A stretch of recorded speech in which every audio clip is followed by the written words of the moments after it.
Sorry for the extended help here. Much of me hurts.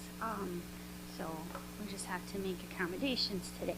And I'm sorry if I repeat myself or forget things or lose track of things because my brain is also a little foggy. So good morning, everybody. All right.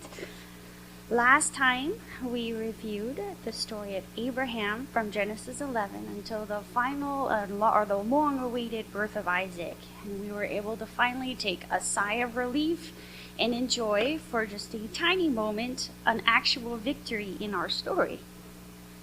God finally completed the beginning of the promises that he had made to Abraham all those years ago. But today we're going to have just another story of drama, which answers the question, well, what's going to happen with Abraham's first son, Ishmael?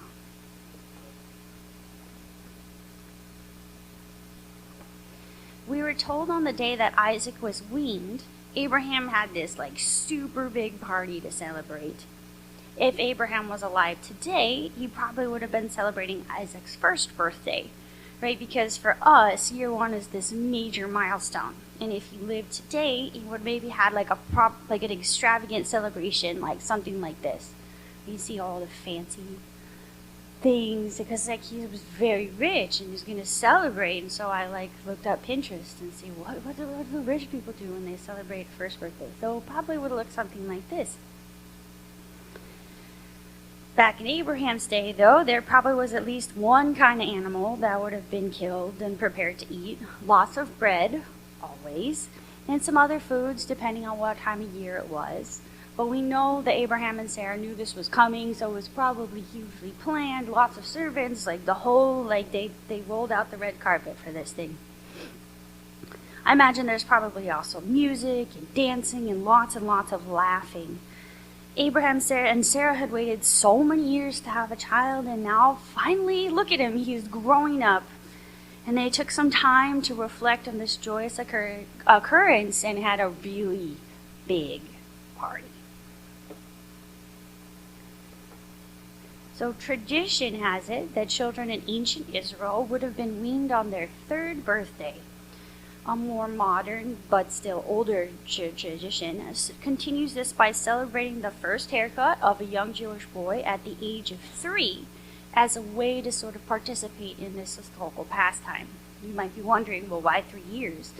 Well, in the ancient world, before antibiotics, pediatricians, vaccines, and general lack of famine like we have today, babies did often die before their third birthday.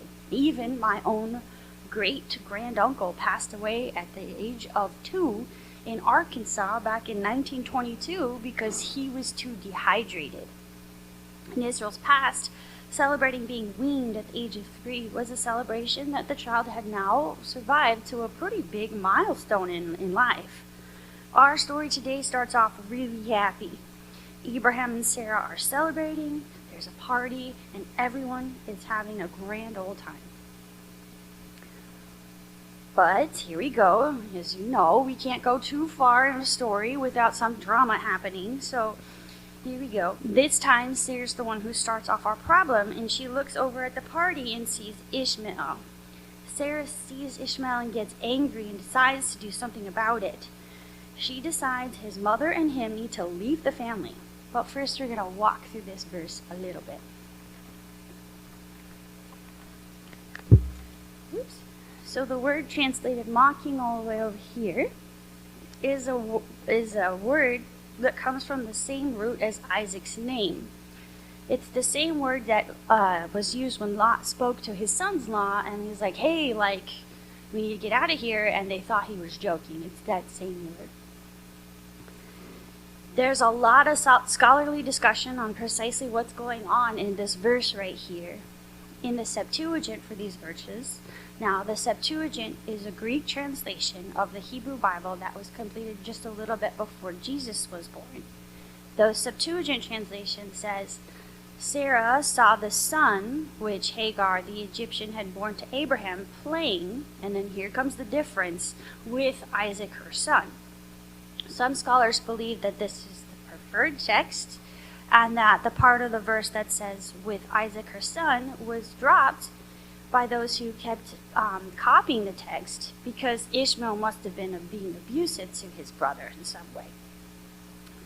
The scholars who argue this say, well, Sarah, because in the next verse, she surely wouldn't have said, send out Ishmael in what they call a murderous rage, because sending them out means goodbye home, hello desert, unless she saw that Ishmael had done something terrible to her son. Okay, so welcome to today's side lesson on text criticism. Okay. Text criticism is part of the study about how we got our Bible. Back in the day, there were no Google Docs, PDFs, Microsoft Word, or internet that you could just Google whatever you wanted or were curious about. No phones to get the Bible app, etc. Instead, people had to handwrite every single copy of any document. And if you wanted to read a document, you'd have to get your hands on one of the copies. And these originals would wear out from people just reading them and then also copying them, so then the new copies would have to be made. When new copies were made, sometimes copiers would introduce mistakes like spelling errors, or they might miss a word or miss a line or repeat a line. Just, anybody who's ever copied anything from like a handwritten note has made similar mistakes. Today, we have so many copies of these documents that for the most part of what is said in the Bible and for everything that is relevant theologically, we know what the original said. However, there are a few moments in the biblical text where scholars will disagree as to what was said in the original. Before we move on, as an aside, for this example, does it change anything theologically or how we live in our life if the verse says that Sarah saw the son playing with Isaac, her son, or if she just saw him playing?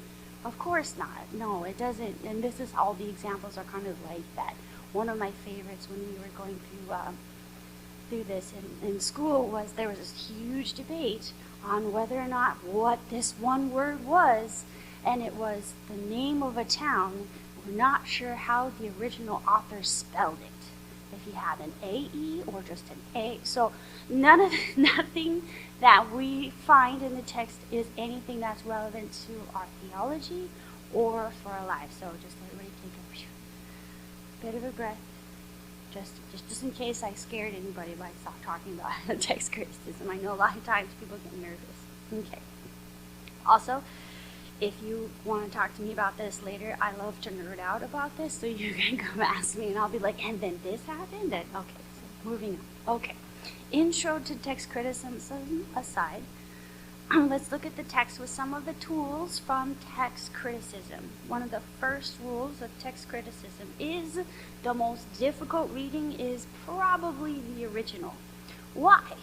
Well, because the most difficult reading, why would the most difficult reading be original? Because people, you and me, have the impulse to clarify something that's confusing or change things to be easier or to be easier understood. In the previous example, for the people who are claiming that they dropped with her son, what they're saying is that's the most difficult reading because Ishmael was abusing Isaac, and they believe the people who preserved the Hebrew text just didn't like that part and were embarrassed, and so they just stopped copying it. But I don't think that's true. First, we don't need to protect Sarah's virtue by saying that she wouldn't send Ishmael and Hagar out into the wilderness if Ishmael did something terrible. We already know that she abused Hagar earlier. So it's very logical to believe that she would just kick Hagar and Ishmael out into the wilderness. Secondly, I think the more difficult reading is that Sarah saw the son mocking.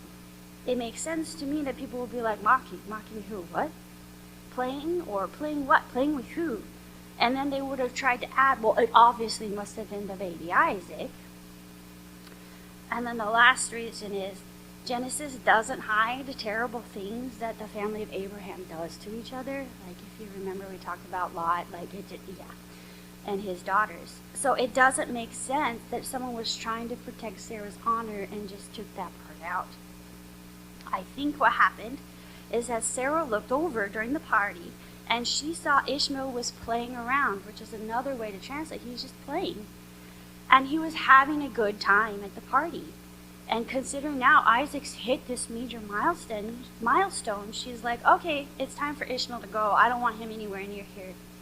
The alternative plan that she had come up with earlier, because they didn't have a son, let's get Hagar present, is now obsolete. Abraham now has a son. It's time to cancel the contract. Unsubscribe. Again, remember, the whole story of Abraham has been about who will be Abraham's heir. Now we have a new problem. There are too many heirs for Abraham. So, Sarah goes to Abraham and says, drive out Hagar and Ishmael. But did you notice, here we go.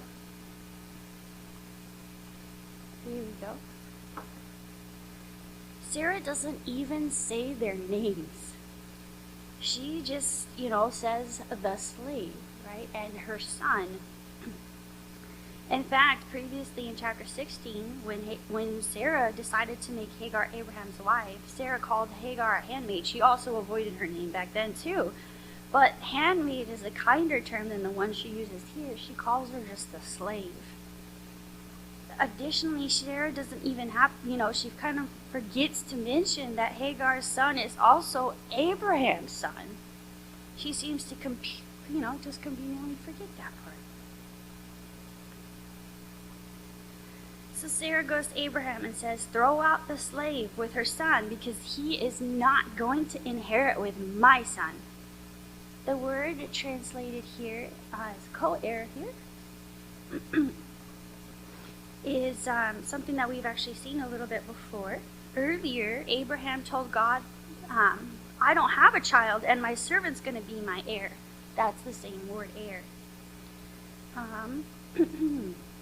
And then later on in the same chapter, God told Abraham that he would be heir to the land of Canaan. So Abraham's going to actually inherit this whole land, same word. Sarah was worried earlier that Abraham did not have an heir, so she came up with this plan to create an heir. Now she wants to get rid of that same heir. Last time we talked about Sarah and Hagar. Sarah was complaining to Abraham about Hagar because Hagar had looked down on Sarah, and Abraham told Sarah to do whatever is good in your eyes. In response, Sarah abused Hagar so badly, Hagar ran into the wilderness while pregnant. But this time, Abraham does not turn Hagar over to Sarah, do whatever Sarah says. Instead, we are told that this matter was evil in Abraham's eyes because of his son. So it says instead this is a very difficult thing. It says this was evil in Abraham's eyes because of his son. In reference to the eyes of Abraham, it's also reminiscent of the previous verse where Sarah saw Ishmael playing. One of the reasons that it might have been evil in the eyes of Abraham was because such an action was actually illegal where he came from. The Code of Hammurabi is one of the oldest collections of written laws that we have from the area where Abraham grew up. So written in here is, for your consideration is, if the father of a household who has children by a wife and by his slave adopts the slave's children, the household shall be divided evenly between the children of both after the wife's firstborn son has received the preferential share. So the first kid always gets a double portion, and then everyone else is supposed to inherit evenly a part of that. So Abraham legally can't disinherit Ishmael according to the laws of the nation that he comes from. Kenneth Kitchen, who's a famous writer, and he's very famous for doing archaeology in Egypt, he notes that this is the case as well, and he also states that because Abraham was aware of this law, he would need for God to command him to send his son away, which turns out to be exactly what happens. God does, in fact, tell Abraham to listen to Sarah. He tells Abraham not to worry about the whole situation. Isaac will be his heir. The blessings God gave to Abraham will pass down to Isaac. But then God tells Abraham of the same promise that God had given to Hagar. Ishmael will be his own great nation. So, just like Abraham doesn't need to worry about his own safety throughout all of our adventures, now he can rest at ease because he knows God will take care of Ishmael. And Ishmael himself will be a father of many people and have many heirs. Abraham can now let go and give away his responsibility of taking care of Ishmael, which is what he does, and he sends Ishmael away. By the way, let's see if I go back to verse 12. There we go. The verse 12, it says young man. There's the boy here. Don't be concerned about the boy. It's in Hebrew, it's na'ar, which means young man. It's the same word it means like youth or young person, and it's used for someone who is between the ages of childhood and marriage. The word for child is yaled, which comes from the verb yalad, which means to give birth. So you give birth to a child. So yalad, yeled, if that makes sense. Then in the middle, they're called the na'ar, and then when you're an adult, an adult man is called ish. And so now you know the whole stages of the Hebrew terms. And then there's an old man, but you don't need to know that today. Anyway, in response to what God says, immediately Abraham obeys. He gets up early in the morning, which, by the way, can you imagine? Okay, one day you're celebrating your little brother's birthday party, and then the next day your dad kicks you and your mom out of the house. This is a little bit of a quick change of fate for him. Anyway, Abraham gives Hagar some bread and water. It's a far cry from the feast that he had just prepared for his other son. And he sends Hagar and Ishmael out into the desert. From here on in our story today, the focus will be on Hagar and Ishmael. Since Abraham has relinquished his responsibility, the safety and future of Ishmael now fall, at least humanly speaking, to Hagar. Hagar is now kicked out of the place God once told her to go back to. Previously, she ran away. She head down to Egypt, and she was almost home before God found her. Here, she seems aimless. It says that she wandered around. So it means to like meander and kind of be directionless. And previously, she went pew back home. Now she's just wandering. She has no plan.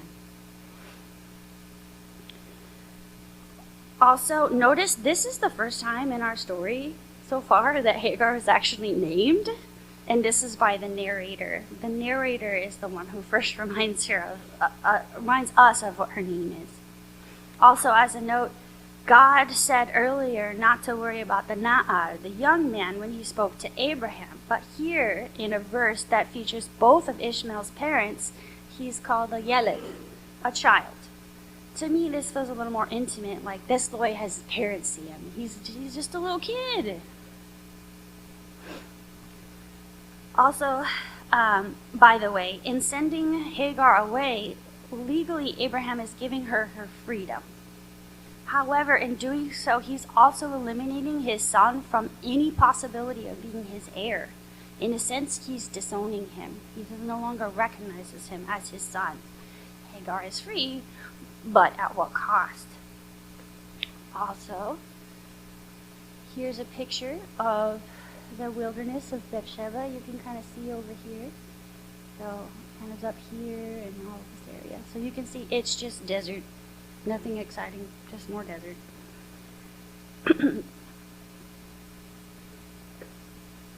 So now the water is gone. The sun scorches the earth and there's nothing for miles. And here in this moment, Hagar loses hope. She places her son, her child, Yeled, under one of the bushes. Probably some scraggly looking thing like this one. There's not much that grows out there. So that most likely just to give him some shade. After this, she walks away around 600 feet and she sits down. and she starts to cry. The reason she went so far away was so that she wouldn't see her son die. I want us to take some time and just kind of walk through Hagar's eyes and sight in this story. When Hagar became pregnant, Sarah became little in her eyes. Sarah had now lost the status she'd previously had over Hagar, because now Hagar was ostensibly an equal, if not superior, because she was the one who was obviously blessed with child and Sarah was not. In response, Sarah complains to Abraham, and he tells Sarah, well, do whatever seems right in your eyes. Given this permission, Sarah abuses Hagar, who flees into the desert while pregnant. In the desert, God comes to Hagar and promises to her that her son will be a great nation. From this experience, Hagar names God. She names him the God who sees, or perhaps I have seen God, or maybe she meant both. Fast forward years later, Sarah sees the son of Hagar, Ishmael, playing and decides, oh, it's time for Hagar and Ishmael to go. Sarah informs Abraham that Hagar and Ishmael need to leave, but the idea seems evil in Abraham's eyes. Then God comes to Abraham and tells him, don't let this thing seem evil in your eyes, so you should let them go, because God has a plan for Ishmael to make him a great nation. So Abraham does send them away. Not too long after, the water is gone, and Hagar places her son under a bush and walks away so she will not see his death. I really wanted to pull out these concepts so you could, see or notice that there's this theme of sight throughout Hagar's story. One more thing to notice about this verse, Hagar went a bow shot away. This phrase will foreshadow something that comes later on our story, but for now, just hold on to that fact that she's at a bow shot away.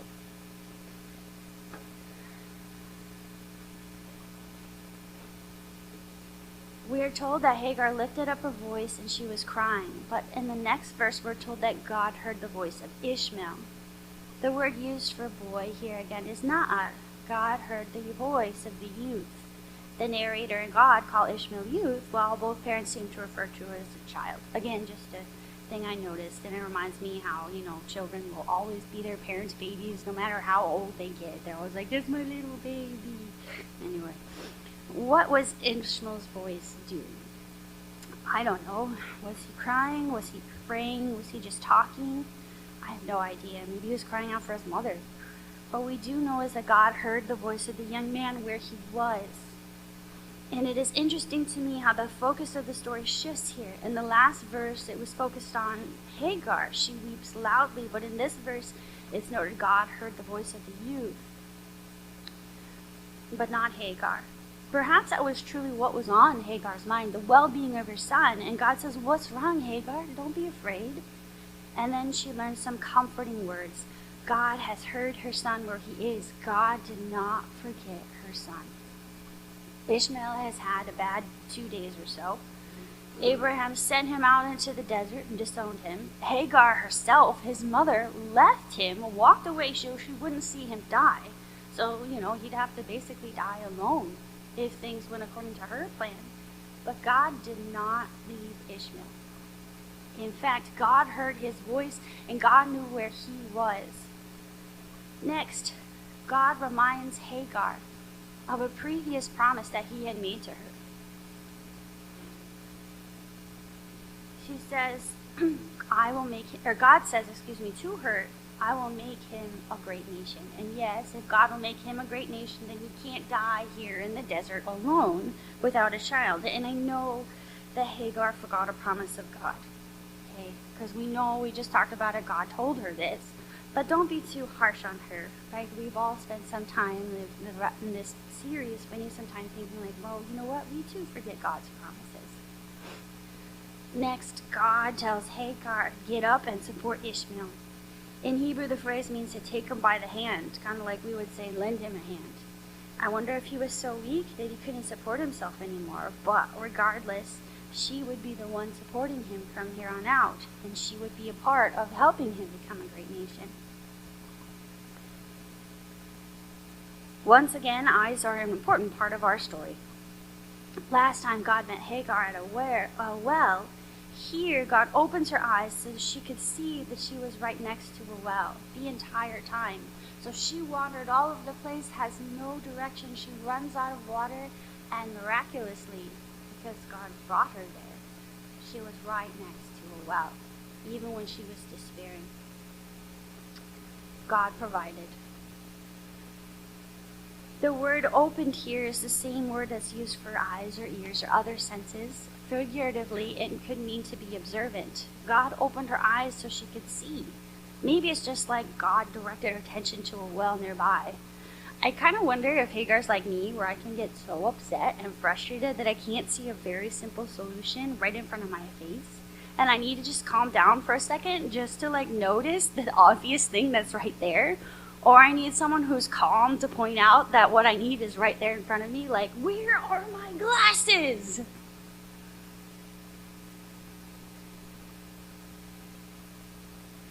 This is a traditional picture of the site where she found this well.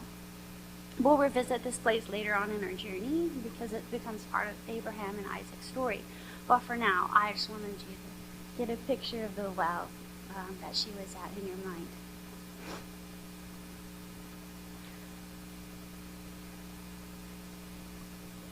Okay, phew, the crisis is over. They got water. They're good. All right, fine. Whew. Ishmael's not going to die. God once again has saved Abraham and Sarah from the dumb plan that they made.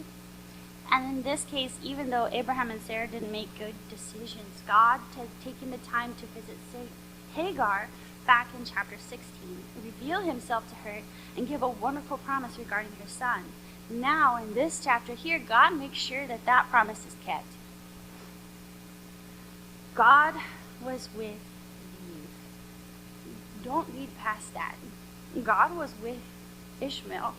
Sometimes we forget this. We all remember the story of Isaac and imagine God was only with him and his children after him, that somehow Ishmael doesn't matter to God, or even maybe God hated him, but that's not what we're told here. God was with Ishmael as he grew up. At first, it might have seemed like God was against the youth. God told Abraham, listen to Sarah, the woman who abused Hagar. And it seemed at the beginning of our story that Sarah and her word had won, but God isn't done with our story. And because of this intense, what seemed like life-threatening crisis, Ishmael and Hagar are now free and far away from this abusive woman, Sarah. While it seemed life-threatening, God was there the whole time, and he was never far from them. And he brought them to what they truly needed, in this case, which was water. And we are told that God continues to be with the boy as he grows up. And later on, Ishmael and his family will inherit the land where he is right now, and where he and his mother settled. Also, he grew up, and he became a great archer. Remember, his mom sat a bow shot away, and now he becomes a skilled archer. Notice the irony. The word archer here actually comes from the word bow. It means he's a bowman. He's a man who uses the bow. Here are some pictures of the wilderness. Hold on. Now here's some pictures. There we go. Of the desert where Ishmael ended up settling. And here's another one there. You can see it's a lot of desert.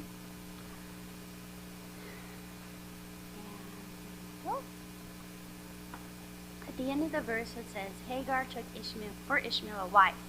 This is the same phrasing that we saw earlier when Sarah took Hagar as a wife for Abraham, which is actually a very unusual use of the phrase.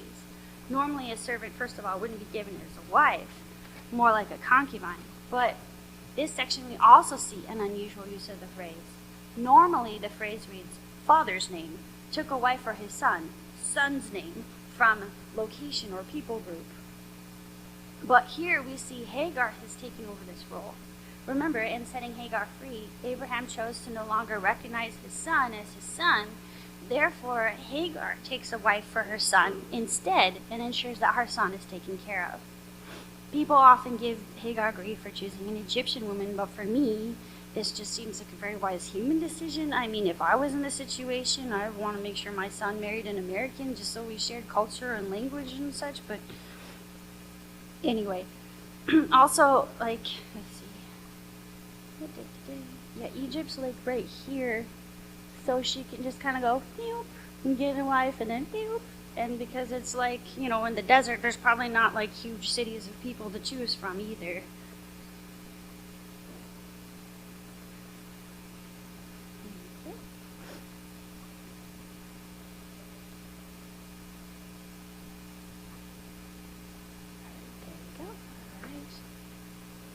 I went too far, but that's okay. Okay, I have a few more thoughts on the passage before we get to our takeaways this morning. In the scholarly world, if you're going to talk about Hagar, you should address Phyllis Tribble. And Phyllis Tribble is this amazing scholar of deep faith, one from wrestling with difficult texts in Scripture. It's almost like she'd see a difficult text in Scripture, especially ones that are really emotionally heavy, and she would rush into those stories and latch on like a bulldog with a bone. And she wasn't going to let go until she wrestled with them and with God. And then she would write down what she observed and just leave the tensions there. In one of her more famous works, she has a chapter specifically dedicated to Hagar, and she focuses on her suffering and all the terrible things that happened to her. She spends a lot of time showing how Hagar prefigures the suffering of Israel and the motif of the suffering servant found throughout Scripture, which means that in many ways, what Hagar went through is also a picture of what Jesus will go through. Additionally, in her work, she shows there are tons of literary connections between Genesis and Exodus, and what happened with Hagar and what will happen to Israel when they leave Egypt, which is all kinds of ironic. Phyllis's work regarding Hagar is a good read, albeit an emotionally very heavy one. One thing to point out is that Phyllis Tribble is frustrated by the many things that happened to Hagar, but one thing that stood out to me was how she emphasized how Hagar kind of disappears into the background and becomes more of a supporting figure in the rest of the story. Now, I'm not challenging Phyllis's conclusions or implications based on the verse, but I do want to bring out a different aspect that I noticed in the story of Hagar and Ishmael. The story that we covered today actually has very clear parallels for our next chapter, which is known as the binding of Isaac, or as the sacrifice of Isaac. And I think in our story today, Hagar parallels Abraham in the same way that Ishmael parallels Isaac. I'll spend more time going on through the parallels after we finish chapter 22, but there are some I want to note right now. First, both sons are promised that they'll be the head of a great nation. Second, they both go through a trial that almost results in their death. One almost dies in the desert, and one is almost sacrificed by his father. Third, the trials are both started by God. God tells Abraham first, don't let this be evil in your eyes, listen to Sarah, and that the means by which Hagar and Ishmael are sent out on their trial is the desert. Later, God tells Abraham, take now your son, which results in Abraham going up to a mountain to sacrifice his son in Genesis 22. Fourth, both trials are ended by a God and are tied to sight. Today we learned that God spoke to Hagar and that he opened her eyes to see the well that was already there. And in doing so, Ishmael was able to live.